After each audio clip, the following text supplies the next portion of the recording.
कर्म का फल। एक लड़की थी, वह बड़ी सुंदर थी। शरीर उसका पतला था, रंग गोरा था, मुखड़ा गोल था, बड़ी बड़ी आंखें कटी हुई अंबियों जैसी थी, लंबे लंबे काले काले बाल थे।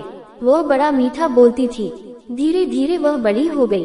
उसके पिता ने कुल के पुरोहित तथा नाई से वर की खोज करने को कहा। उन दानों ने मिलकर एक वर तलाश किया। न लड़की ने होने वाले दूल्हे को देखा, न दूल्हे ने होने वाली दुल्हन को। धूमधाम से उनका विवाह हो गया। जब पहली बार लड़की ने पति को देखा तो उसकी बदसूरत शक्ल को देखकर वह बड़ी दुखी हुई। इसके विपरीत लड़का सुंदर लड़की को देखकर फूला न समाया।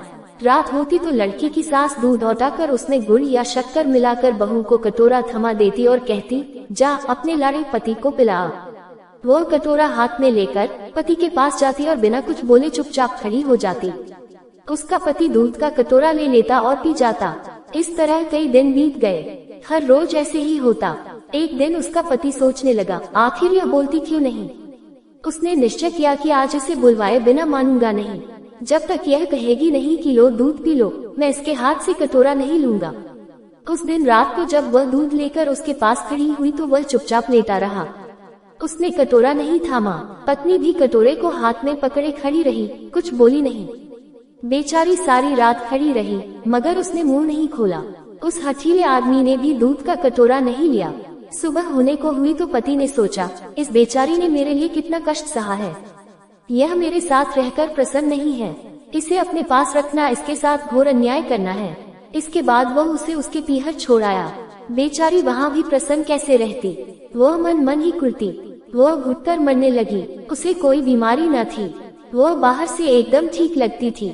माता पिता को उसके विचित्र रोग की चिंता होने लगी।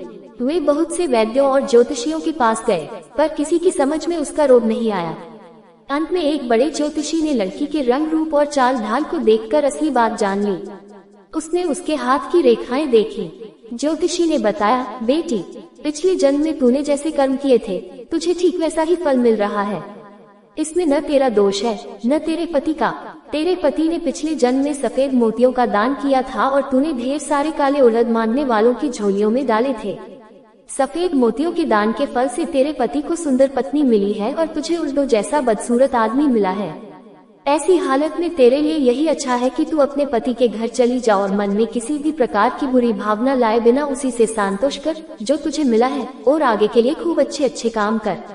उसका फल तुझे अगले जन्म में अवश्य मिलेगा। ज्योतिषी की बात उस लड़की की समझ में आ गई और वह खुश होकर अपने पति के पास चली गई।